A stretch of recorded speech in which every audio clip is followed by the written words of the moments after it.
que a los lugares que hemos ido, desde Polotitlán hasta Tlaxcala, Tepupilco, Ecatepec, Nesa, Texcoco, Tlalnepantla, a todos los lugares que hemos ido, lo que vivimos aquí en Coacalco es efervescencia, ese gusto que ustedes demuestran, los demuestran todos nuestros ciudadanos mexiquenses. Nuestros grupos originarios, mis respetos, los Mazahua, los Otomí, los Matazincas, demuestran este deseo de cambiar precisamente nuestro país. Y alguien que también yo digo y lo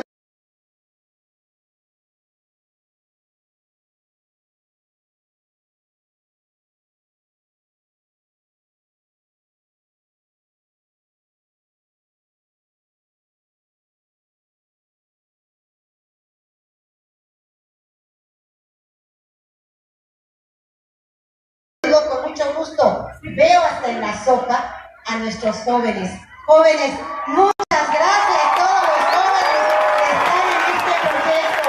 Ustedes son los que nos van a asegurar este triunfo. Ustedes son esta sangre nueva que necesita nuestro país para lograr mejorar nuestra situación. Yo digo, los veo hasta en la sopa porque tenemos jóvenes brigadistas, tenemos jóvenes capacitadores, tenemos jóvenes que están como candidatos a diputados, a lo que es la cuestión de regidores, a presidentes. Eso quiere decir que los jóvenes, tenemos jóvenes que nos han presentado proyectos maravillosos, que sin duda, claro que los vamos a tomar en cuenta. Y por eso, jóvenes, ayúdenos, salgan, convenzan ustedes también a sus abuelitos, a sus papás, a sus amigos, que es nuestra gran oportunidad. Porque juntos vamos a hacer historia. Y con el licenciado Andrés Manuel, claro que es un honor hacer historia y pasaremos a esa historia. Maestros, muchas gracias también, porque los maestros son alguien que también ha estado de manera muy permanente en este proceso. Nuestro sector campesino, muchas gracias. Nuestro sector de transportistas, también muchísimas gracias. Nuestros ciudadanos, que a lo mejor no tienen ningún partido, pero que están aquí por alguna situación de un cambio. Y que aquí está su ejército, y aquí estamos todos nosotros, que vamos a luchar por este triunfo que seguramente ya lo tiene y lo tiene bien ganado. Muchísimas gracias, y es un honor estar con Obrador. Es un honor estar con Obrador. Es un honor estar con Obrador. Es un honor estar con Obrador. Muchas gracias.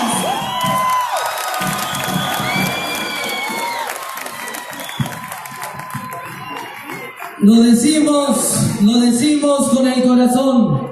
Somos afortunados de pertenecer a esta generación de la esperanza. Somos afortunados de encontrarnos en este momento histórico donde trabajaremos por nuestra patria. Redactaría en algún momento de su vida el apóstol de la democracia, Francisco I. Madero. Mexicanos, se acerca uno de los momentos más solemnes de nuestra historia. Y hoy en Coacalco escuchamos al próximo presidente de la República, Andrés Manuel López Obrador. Amigas, amigos de Coacalco, me da mucho gusto estar en Coacalco con ustedes.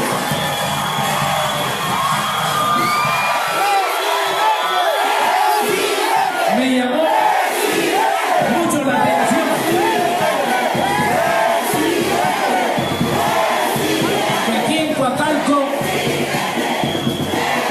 también ya lo había percibido en otros actos, pero aquí en Coacalco, ahora que venía saludando, se repitió mucho el deseo, el reclamo fraterno, el deseo de que yo no les vaya a fallar. Me lo repitieron varias veces, porque se sabe, es de dominio público, que vamos a ganar la presidencia.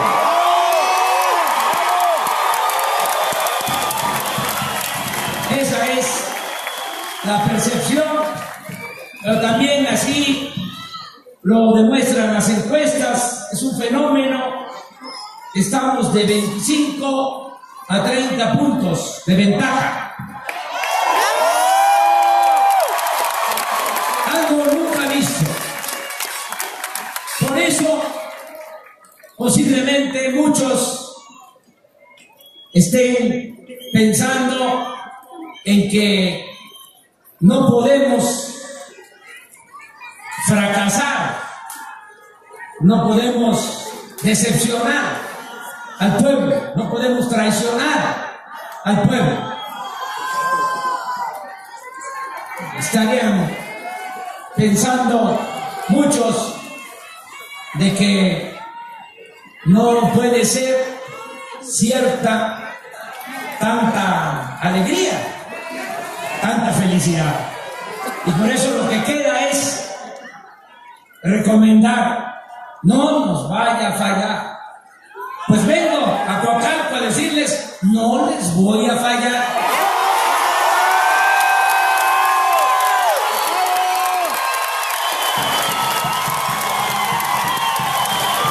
Como ustedes comprenderán, no es un asunto fácil.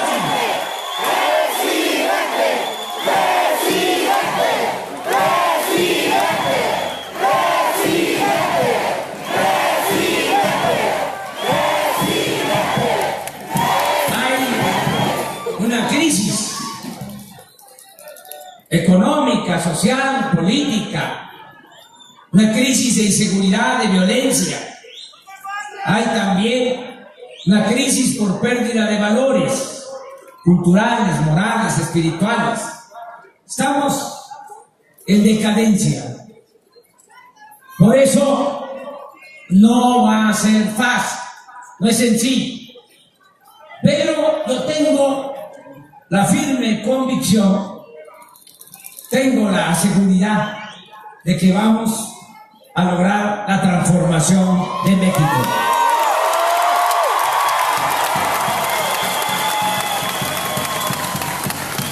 Que vamos a cambiar esta realidad de injusticias, de opresión, de corrupción, y vamos a iniciar una etapa nueva en la vida pública de nuestro país.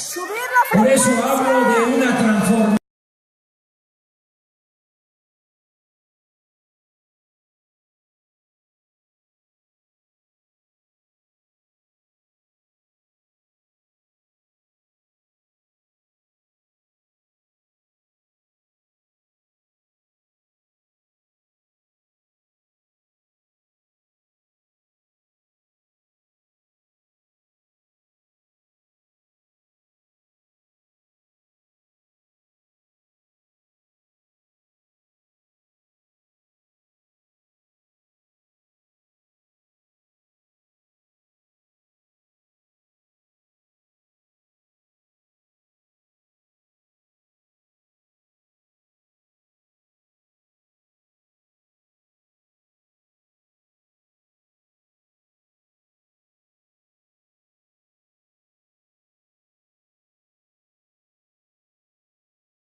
Y no porque los padres de nuestra patria, es que así se les presentaron las condiciones.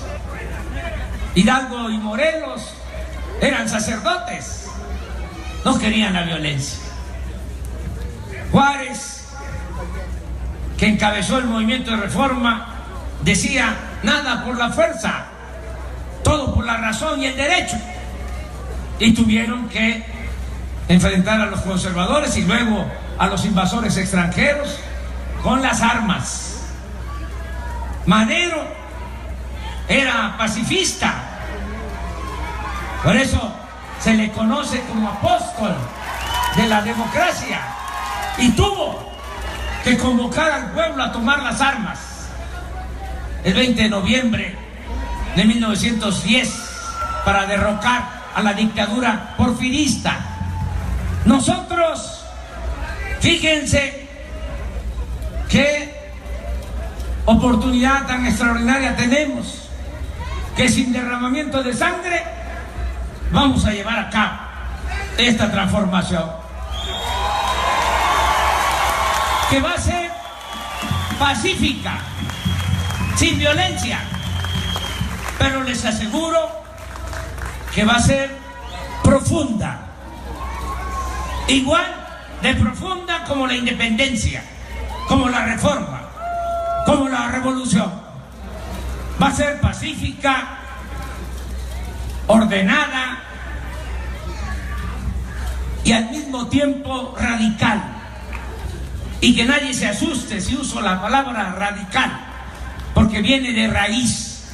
Vamos a arrancar de raíz el régimen corrupto, de injusticias y de privilegios.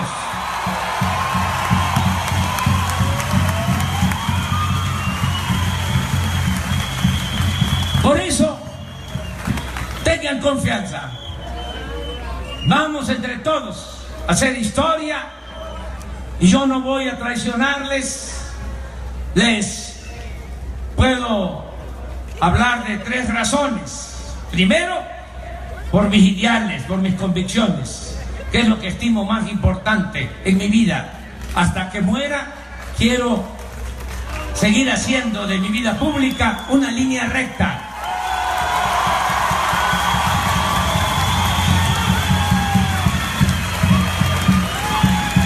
Segundo, tengo una ambición legítima. Quiero pasar a la historia como un buen presidente de México.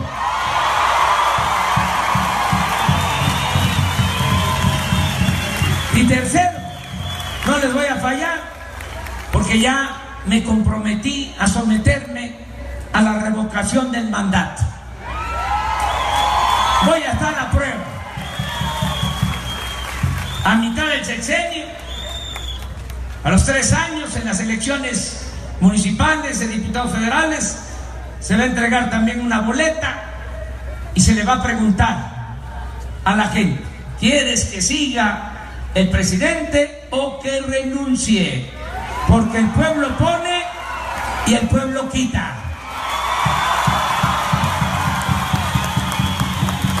A los 3 años quiero que ustedes tengan las riendas del poder en sus manos y que ustedes sean los que califiquen. Y como voy a querer terminar mi mandato de 6 años, me voy a apurar y voy a hacer bien la tarea y voy a gobernar todo el sexenio. Voy a ganar esa consulta.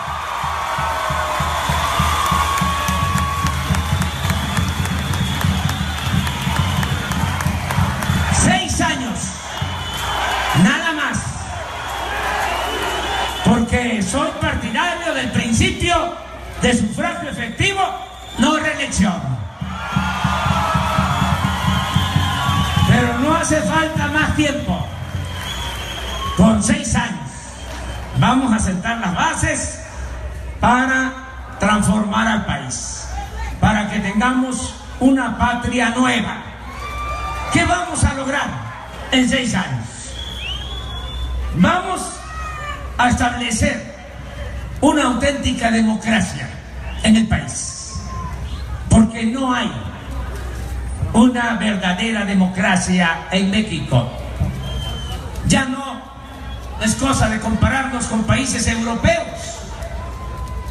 Estamos más atrasados en materia democrática que países centroamericanos. Hay más democracia en Guatemala que en México. Y ya ni compararnos con Costa Rica, que tiene una democracia casi perfecta. Nosotros tenemos que establecer el hábito democrático en nuestro país y se tiene que dar el ejemplo desde el gobierno. El presidente tiene que garantizar la democracia, las libertades, que ya sea esta la última elección que se celebre bajo la sospecha del fraude electoral.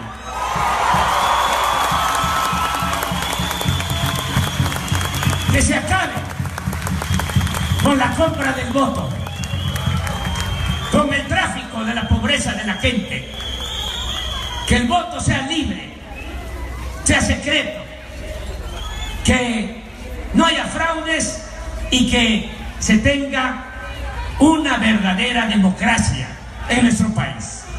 Eso lo vamos a lograr. Vamos a lograr también en los 6 años limpiar de corrupción el país. Se va a acabar la corrupción política. Ahora es una vergüenza. México es de los países con más corrupción en el mundo. Hace relativamente poco, un organismo que se llama Transparencia Internacional hizo una encuesta, una evaluación, y de 175 países, México ocupa el lugar 135 en corrupción. Es de los países con más corrupción en el mundo. Y eso no es culpa del pueblo de México, eso es culpa de los políticos corruptos que han manchado la imagen de México en el extranjero. ¿Qué vamos a lograr en los 6 años? Limpiar esa imagen. Y vamos a mostrarle al mundo que el pueblo de México es un pueblo honesto, un pueblo bueno, un pueblo trabajador. Vamos a enaltecer a nuestro querido pueblo mexicano. ¿Y cómo se va a hacer? Que eso es lo otro. Siempre los intelectuales conservadores, los fifís, dicen, ¿y los cómo? Pues depende del proceder del presidente. Si hay voluntad política del presidente de acabar con la corrupción, claro que se va a acabar con la corrupción, porque la corrupción no se da de Coacalco hacia arriba, la corrupción se da de arriba para abajo. Aquí en Coacalco y en todos los pueblos de México hay una gran reserva de valores culturales, morales, espirituales. El problema está arriba y vamos a limpiar al gobierno de corrupción de arriba para abajo. ¿Cómo se barren las escaleras? Se va a acabar la corrupción. Ya ustedes me conocen. Soy perseverante, soy terco, soy necio. Ya se me metió, dicen algunos mis adversarios, está loco Andrés Manuel. Pues sí, algo. Soy, dicen que no estoy cuerdo. Bueno, fíjense que ya se me metió en la cabeza de que la corrupción es el principal problema de México y que hay que acabarlo porque es un cáncer que está destruyendo el país, y me canso ganso, se va a acabar la corrupción en el país.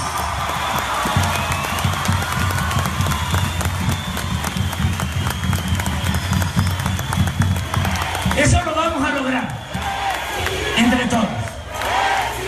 Y vamos a ganar, no solo porque se va a moralizar el país. La corrupción no solo hay que combatirla por razones de índole moral, sino porque es mucho el dinero que se va por el caño de la corrupción, más de lo que imaginamos. El presupuesto nacional es de 5.300.000.000.000. El Banco Mundial calcula que los políticos corruptos se roban el 20% del presupuesto nacional, 1 billón de pesos al año. Yo soy hasta moderado, casi conservador, porque estimo, para las cuentas que estamos haciendo, que se roban el 10%. De todas maneras, son 500.000.000.000 de pesos. Es muchísimo. No hay ninguna banda que robe tanto. Son niños de pecho estos que presentan como los grandes delincuentes en comparación con los políticos corruptos del país.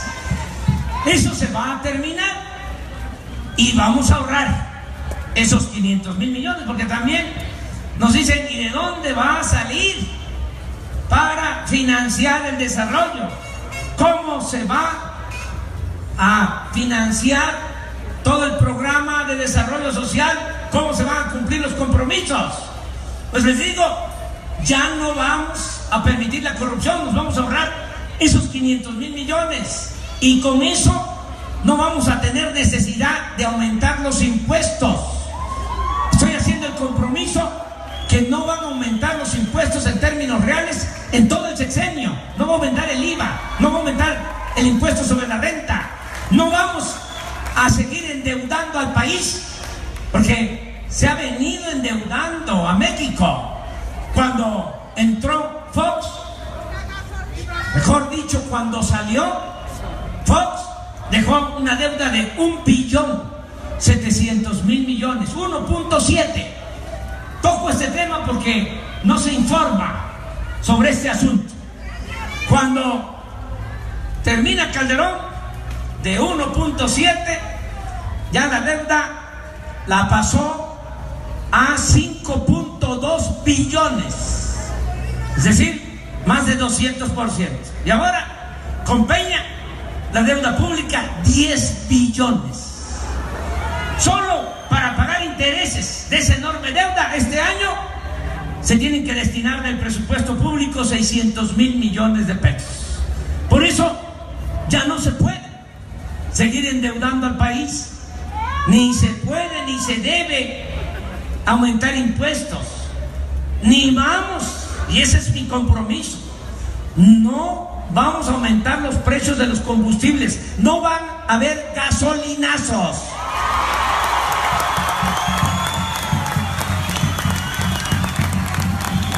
En términos reales, no va a aumentar el precio de las gasolinas, ni del gas, ni del diésel, ni de la luz. No va a haber necesidad si acabamos con la corrupción y con un complemento, un añadido, que también nos va a dar bastante dinero. Vamos a ahorrar, va a haber un programa de austeridad republicana. Le vamos a bajar al costo del gobierno, porque ahora le cuesta mucho al pueblo mantener al gobierno. ¿Quién mantiene al gobierno? Y es un gobierno mantenido y bueno para nada. Miren, cuando hablo de austeridad y se lo platico a dirigentes del extranjero o analistas del extranjero, no les gusta mucho la palabra austeridad porque tiene un sentido distinto para ellos que como nosotros vemos la austeridad. Ellos piensan que la austeridad es despedir trabajadores, que es lo que han venido haciendo con la política económica neoliberal. Para nosotros, austeridad es acabar con los lujos de los altos funcionarios públicos. Para nosotros la austeridad es lo que decía Juárez, que el funcionario aprenda a vivir en la justa medianía. Entonces, ese plan de austeridad se va a aplicar. Ya no van a haber los sueldos que hay ahora para la alta burocracia, que es como una burocracia dorada. Les pagan muy bien porque los tienen al servicio de la mafia del poder, los maicean. Porque esto de el maiceo es una expresión de Porfirio Díaz, que cuando se le enfrentaba a alguien y lo cuestionaba, decía Porfirio, ese gallo tiene maíz, y maiceaban al gallo y ya dejaba de cantar el gallo.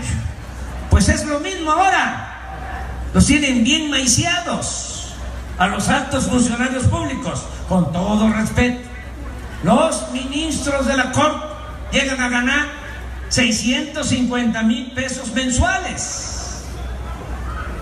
Imagínense si van a hacer justicia, porque aquí tienen que optar entre obedecer a los que se creen amos y señores de México, a los integrantes de la mafia del poder, o actuar con rectitud y hacer justicia. Pues lo que han hecho es plegarse al mandato de los potentados. ¿O conocen ustedes alguna resolución? Porque a lo mejor yo estoy exagerando la nota. ¿Conocen ustedes alguna decisión que haya tomado la Suprema Corte de Justicia de la Nación en beneficio del pueblo de México? Nada. Y me consta, porque cuando iban a privatizar el petróleo, hicimos toda una campaña, recogimos firmas de conformidad con la Constitución, más de 3 millones de firmas, para que se celebrara una consulta ciudadana y que se le preguntara al pueblo si estaba de acuerdo en la reforma energética, que respondió la Suprema Corte que no procedía, porque obedecen la orden de los potentados. Por eso les pagan muy bien. Lo mismo con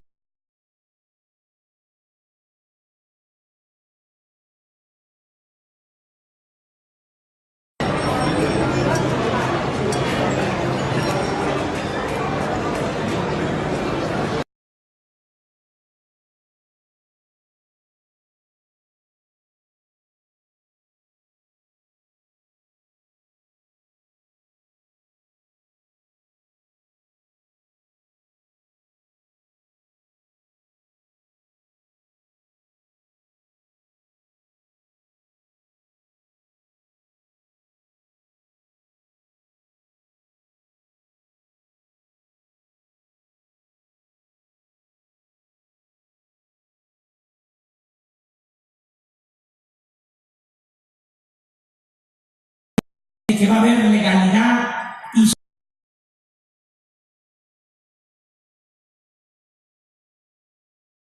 suele pasar de que siempre disfrazan, arropan estas nuevas instituciones como independientes, como surgidas de la sociedad civil, y que por eso pues van a funcionar muy bien. Y se ha venido creando cada vez más instituciones. El Instituto de la Transparencia, por ejemplo. ¿Saben qué resolvió el Instituto de la Transparencia? Entrando, de que todos los que recibieron condonación de impuestos, los que no pagaron impuestos, que el gobierno les condonó los impuestos, me refiero a los grandes contribuyentes, sus nombres iban a permanecer en secreto hasta el 2019. Esto desde Fox hasta el 2019. Un Instituto de la Transparencia que su primera decisión importante es mantener en secreto la lista de los que se beneficiaron con la condonación de impuestos. Y lo último que resolvieron es mantener en secreto toda la investigación de los sobornos de la empresa Odebrecht, por la que están presos hasta expresidentes en otros países. Aquí el Instituto de la Transparencia parece increíble, surrealista, resuelve que se mantenga en secreto la investigación. Bueno, ¿cuánto ganan los consejeros de este Instituto de la Transparencia? 400,000 pesos mensuales. Pero así está el INE, 300,000 pesos mensuales para los consejeros. El TRIFE para los magistrados, 400,000 pesos mensuales. Ya eso se va a terminar. No van a haber esos sueldos. Y voy a dar el ejemplo. Voy a ganar menos de la mitad de lo que gana Peña Nieto, sin compensaciones. No solo por mi convicción, sino porque está en la Constitución establecido en el artículo 127 que ningún funcionario puede ganar más que el presidente de la República. Y todos estos que mencioné ganan más que el presidente. Cuando yo me baje a menos de la mitad el sueldo, pues de ahí para abajo, todos, se va a cumplir la Constitución.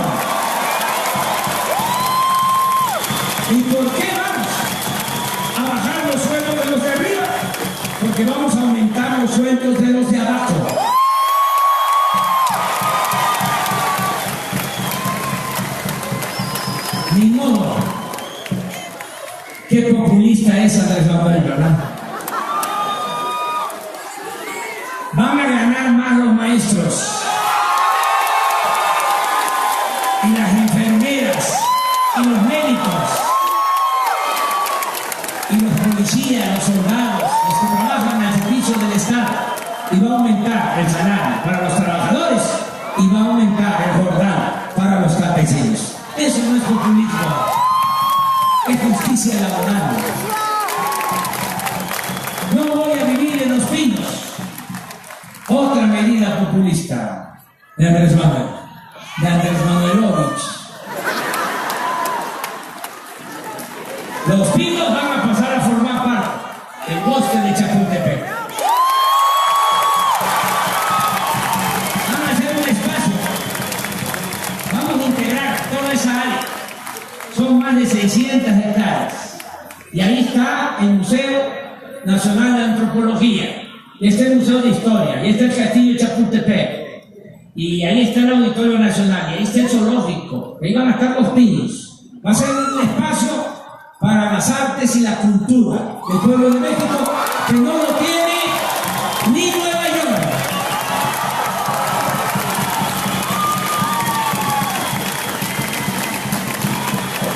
Ni Londres, ni París.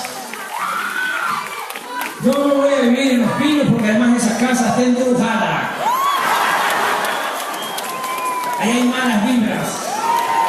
Espantan, aparecen chupacabras. Tampoco me voy a subir al avión presidencial. Me voy a trasladar en aviones de línea comercial. Hay forma de ir a todo el país, los aviones de línea comercial, como lo he hecho siempre. Y ya llegando a un estado por tierra. Tengo la dicha enorme de conocer todos los municipios de México y los he visitado más de una vez. Y abajo, conozco los 570 municipios de Oaxaca, conozco los 217 municipios de Puebla, los 212 municipios de Veracruz, los 125 municipios del Estado de México. Conozco todos los municipios del país y siempre he estado abajo. Y así voy a seguir. No vamos a usar aviones. Estos, la verdad, presumen mucho. Imagínense qué mentalidad la de estos gobernantes, habiendo tanta pobreza, comprar un avión que vale 7.500 millones de pesos. ¿Qué cabeza cabe?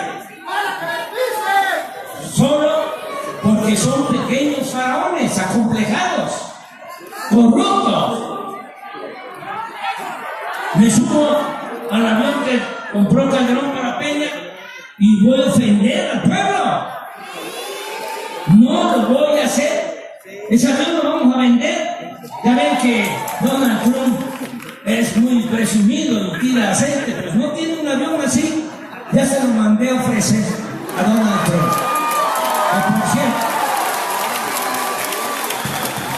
aquí abro un paréntesis para decir que celebro la decisión que tomó de dar marcha atrás a esa práctica inhumana, racista, de separar a los niños de sus padres para deportarlos. ¡Qué bien! ¡Qué rectificó! ¡Claro! ¿Qué fue? Por la denuncia mundial. Pero esto es muy importante. Todo lo que resiste, apoya. Nada de que se va a permitir sumisamente la prepotencia de ningún personaje, por poderoso que sea. Si no tiene razón, si no le asiste la justicia, todos los hombres libres de México y del mundo deben de protestar. Y ahí está el resultado. Hubo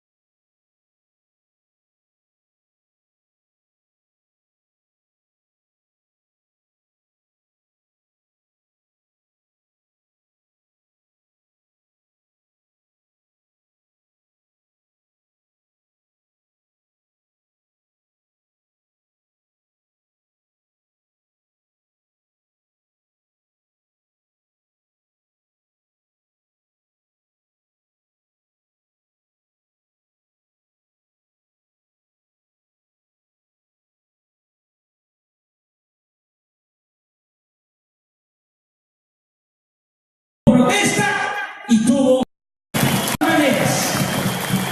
No dejo de reconocer que fue una buena decisión política y que supo escuchar, porque hay veces que se ciegan y ya no escuchan nada, se sienten todopoderosos, se sienten superior al garabato. No quiero que cuando lleguemos ya no haya nada.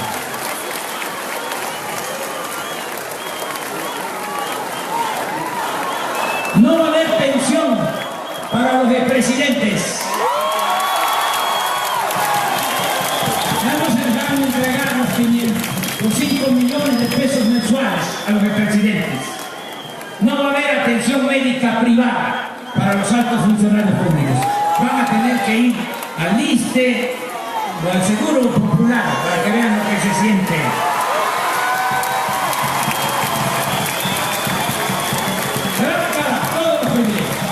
Por eso vamos a ahorrar y se va a impulsar la actividad productiva. Vamos a fortalecer el mercado interno. Ya no vamos a apostar a comprar todo lo que consumimos en el extranjero, como ha venido pasando. Vamos a producir en México lo que consumimos, los alimentos. No es posible. El maíz es originario de México, esa planta bendita que se da en todas partes, se da en la costa, se da en los valles, se da en la sierra. Y por estos tecnócratas irresponsables, insensatos, ahora estamos comprando maíz en el extranjero. Se compran 14 millones de toneladas al año de maíz. México es el país del mundo que más maíz compra en el extranjero. Tenemos que producir nosotros el maíz. Y lo mismo producir el frijol, que lo estamos comprando. Y estamos comprando el 90% del arroz que consumimos. Y estamos comprando el 40% de la leche que consumimos. Y estamos comprando la carne de cerdo, la carne de res. Estamos comprando la madera. El 50% de la madera que consumimos se compra en el extranjero. Estamos comprando las gasolinas. Tenemos petróleo, se vende la materia prima y compramos las gasolinas, porque desde hace 40 años no se construye una nueva refinería, porque la mafia del poder tiene el negocio de la compra de la gasolina en el extranjero. Por eso la gasolina es tan cara en el país. En Estados Unidos, 13 pesos el litro, acá la más barata, 20 pesos el litro. En Estados Unidos, 10 veces superior el salario a lo que gana un trabajador en nuestro país. Acabo de estar en la frontera con Guatemala, en Tapachula. Guatemala no tiene petróleo y es más barata la gasolina en Guatemala que en México, por la corrupción que hay en el país. Así como existen los guachicoleros de abajo, estos que ordeñan los ductos, que se roban la gasolina, existen los guachicoleros de arriba, de cuello blanco. Vamos a triunfar y ya no va a haber guachicol, ni abajo ni arriba. Va a haber orden y se va a acabar la corrupción. Vamos a rehabilitar las 6 refinerías que tenemos y se van a construir 2 grandes refinerías para dejar de comprar la gasolina en el extranjero. Y de esta manera vamos a reactivar nuestra economía. Desde hace 30 años no hay crecimiento económico en México. Ese es otro de los asuntos que se callan, que no se dice. En 30 años, crecimiento promedio del 2% anual. Si descontamos el aumento en la población, el resultado es 0 crecimiento económico. Si no hay crecimiento económico, no hay empleos. Si no hay empleos, no hay bienestar. Si no hay bienestar, no puede haber paz y tranquilidad.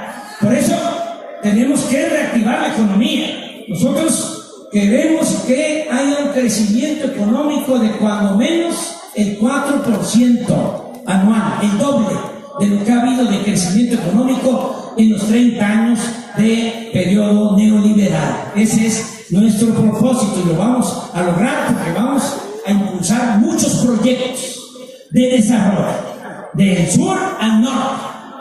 Vamos a impulsar mucho el turismo desde Quintana Roo. Vamos a construir un tren moderno, se va a construir una vía para un tren bala para el turismo, Cancún, Tulum, Bacalar, Calakmul, Palenque, para meter a los turistas que llegan a la Riviera Maya, al Caribe, hacia el interior del país, sobre todo a los estados de Yucatán, de Campeche, Tabasco, Chiapas, porque ahí tenemos una gran riqueza cultural. No es nada más la belleza del mar Caribe, ahí floreció la gran cultura maya. Calakmul es un centro arqueológico espléndido, extraordinario, es como el Nueva York de los mayas, algo extraordinario, bellísimo, no se conoce, por eso ese tren. Vamos también en el sureste a sembrar 1 millón de hectáreas de árboles frutales y maderables, con varios propósitos: reforestar, mejorar el medio ambiente, crear 400,000 empleos y que la gente del sureste, como es el propósito, ya no tengan que emigrar. Mi sueño es que el mexicano pueda trabajar y ser feliz donde nació, donde están sus familiares, donde están sus costumbres, sus culturas. Que el que quiera irse, se vaya por gusto, no por necesidad. Miren, vamos a convertir a México en una potencia económica. Hablo de otro proyecto. Todo lo que es el istmo de Tehuantepec, que es la parte más angosta de la República, ahí va a crearse una zona de desarrollo, porque vamos a rehabilitar los puertos de Salina Cruz, que está en el Pacífico, y el puerto de Coatzacoalcos, que está en el Golfo, para unir a los países de Asia con la costa este de Estados Unidos. Es como un canal de Panamá, nada más que no va a ser un canal, va a ser una vía para tren de carga de contenedores con estos dos puertos.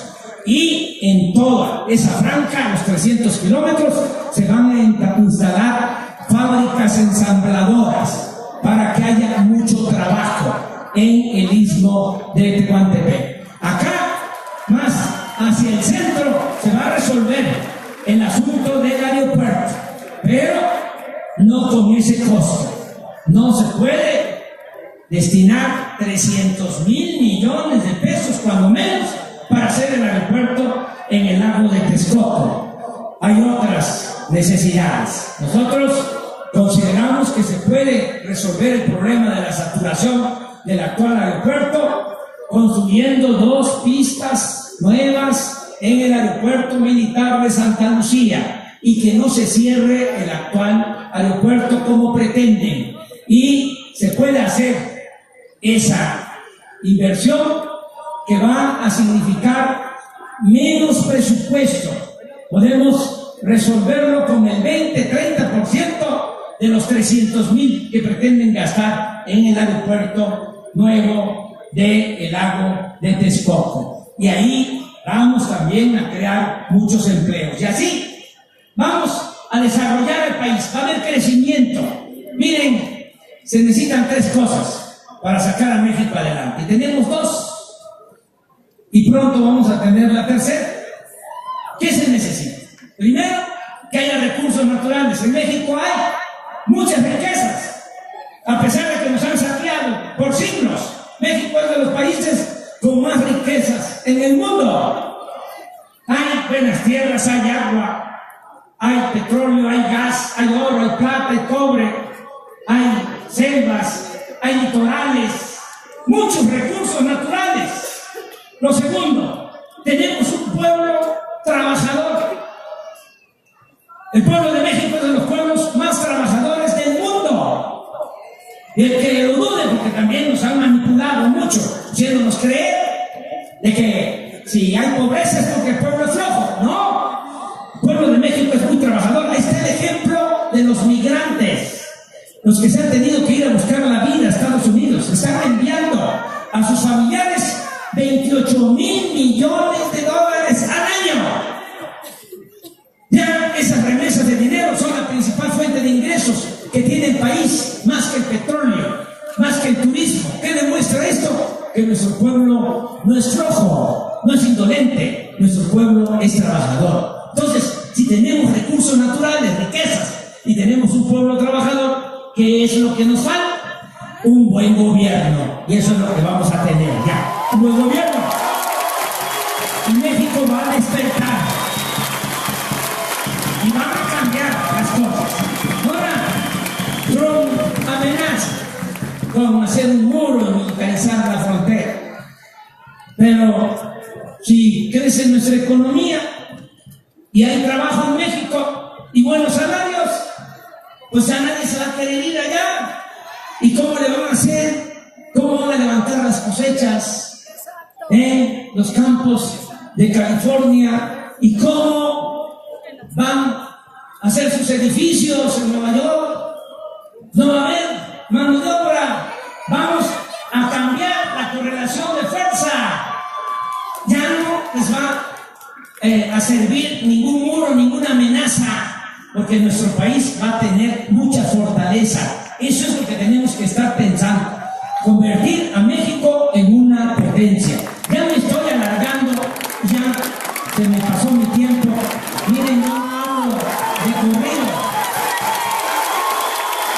Por eso me tardo mucho. Ya termino. Nada más diciéndoles que se va a atender a los jóvenes como una prioridad. Todos los jóvenes van a tener garantizado el derecho al estudio, el derecho al trabajo. Cuando fui jefe de gobierno de la ciudad, me propuse darle un trato especial a los adultos mayores. Ahora, sin dejar a los adultos mayores, le vamos a dar toda la atención a los jóvenes. Toda.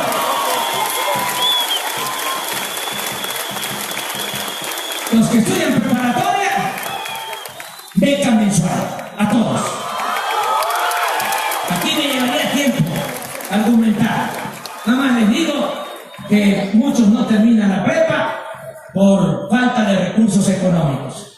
Es en el nivel de escolaridad en el que se presenta más deserción. Abandonan la escuela y son los adolescentes. Es la edad más difícil, en la que debemos de tener más cuidado, porque es 1000 veces mejor tener a los jóvenes estudiando que tenerlos en la calle. Entonces, todos los que estudian preparatoria, beca mensual. Los que ingresen a la universidad, primero decirles que no van a haber rechazados. Se acaba lo de la excusa de que no pueden ingresar porque no pasan el examen de admisión. Eso es un cuento. No es que no pasen el examen de admisión, no hay presupuesto.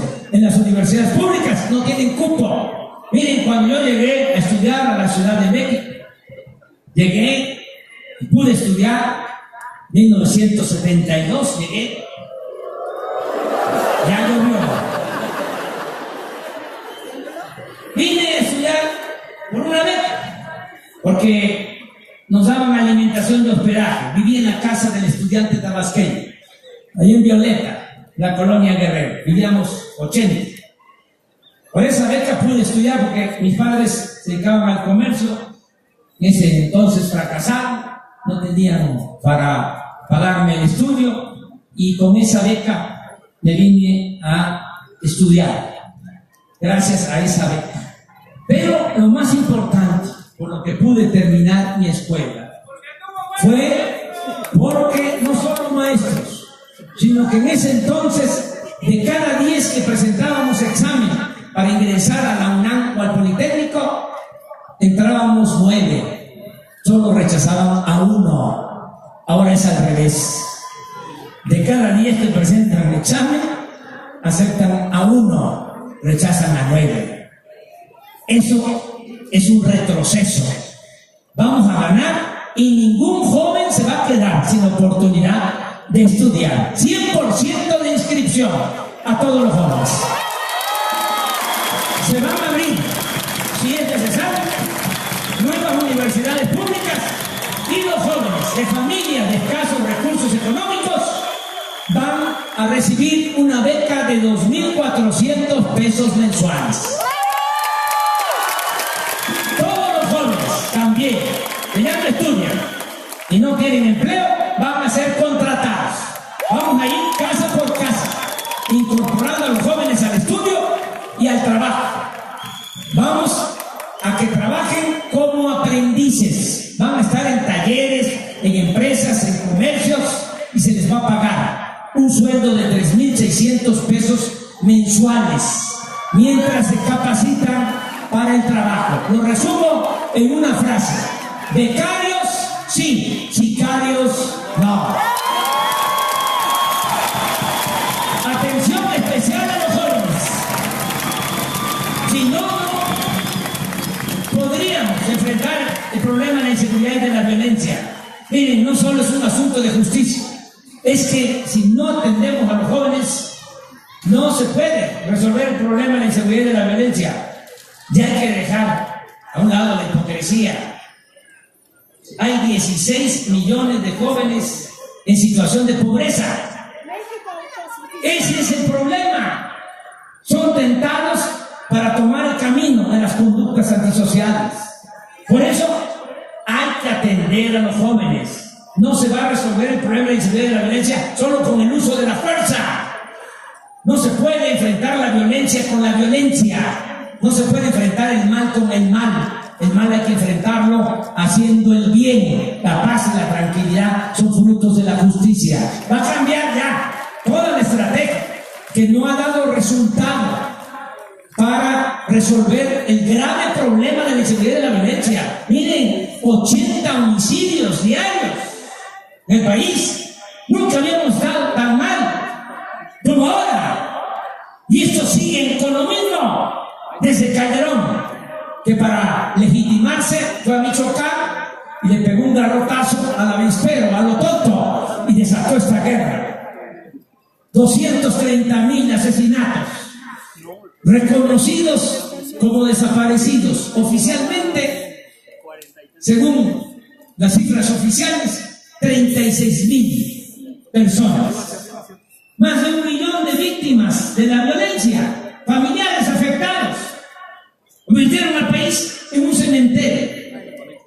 Vamos a cambiar ya esa estrategia. Yo voy a asumir la responsabilidad. No solo voy a ser presidente, de acuerdo a la Constitución y a la ley, voy a ser también comandante supremo de las Fuerzas Armadas y voy a atender personalmente este asunto. Todos los días, a las 6 de la mañana, me voy a reunir con el Gabinete de Seguridad, como lo hice cuando fui jefe de gobierno. Ahora va a ser en Palacio Nacional. Voy a tener ahí, junto a mí, todos los días, a las 6 de la mañana, al secretario de la Defensa, al secretario de Marina, al procurador, ahora se llama fiscal especial, fiscal general. Va a estar conmigo la secretaria de gobierno, que va a ser por primera vez una mujer, Olga Sánchez Cordero. Y vamos de nuevo a crear la Secretaría de Seguridad Pública. Y yo voy a recibir todos los días, desde las 6 de la mañana, el reporte, el parte de la policía, de lo acontecido en las últimas 24 horas, todos los delitos cometidos en la República, y todos los días vamos a tomar decisiones. Y vamos a pacificar al país. Una vez que ganemos el día 1, voy a hacer de nuevo una convocatoria a dirigentes religiosos. Voy a invitar al Papa, voy a invitar a ministros religiosos evangélicos, voy a invitar a representantes de organizaciones civiles de defensa de derechos humanos, voy a invitar al secretario general de la ONU. Vamos a tratar el tema de la violencia en México, vamos a recibir todas las propuestas y vamos conjuntamente a elaborar un plan, de modo que cuando lleguemos el día 1 de diciembre ya se aplique una política nueva en materia en materia de justicia en nuestro país. Todo esto tiene que ir acompañado, repito, de cambios. Vamos a atender a los jóvenes, lo mismo le digo a los maestros, vamos a mejorar la calidad de la enseñanza, pero para eso vamos a hacer a un lado, se va a cancelar, aunque parezca una contradicción, vamos a cancelar la mal llamada reforma educativa. Por ahí vamos a empezar. Se va a corregir, como dicen los abogados, se va a reponer el procedimiento, porque no se puede aplicar una reforma educativa sin los maestros. ¿Quién enseña? ¿Quién transmite el conocimiento en el aula? ¿Cómo se lleva a cabo una reforma educativa sin los maestros? Es que lo que aprobaron no es una reforma educativa, una reforma laboral. Vamos a ponernos de acuerdo con los maestros, con los padres de familia, con pedagogos, con especialistas. Vamos a elaborar conjuntamente un plan educativo para mejorar de verdad la calidad de la enseñanza sin afectar los derechos laborales del magisterio. Eso es lo que vamos a llevar a cabo. Se terminan las privatizaciones. Ahora dieron un albazo, un adruguete, firmaron un acuerdo para privatizar el agua. Ese decreto va para atrás. Es un decreto, no es una ley, de modo que se puede nulificar por el nuevo titular del Ejecutivo. Ya no van a haber privatizaciones. Esa política no ha dado resultados, ni siquiera en términos cuantitativos. Lo que ha crecido es la corrupción, creció la pobreza en estos 30 años y creció la inseguridad y la violencia. De modo que esa política económica se va a hacer a un lado. Vamos a tener una política económica propia, una agenda nuestra. No vamos a estar recibiendo las recomendaciones, las recetas de organismos financieros internacionales. Vamos a tener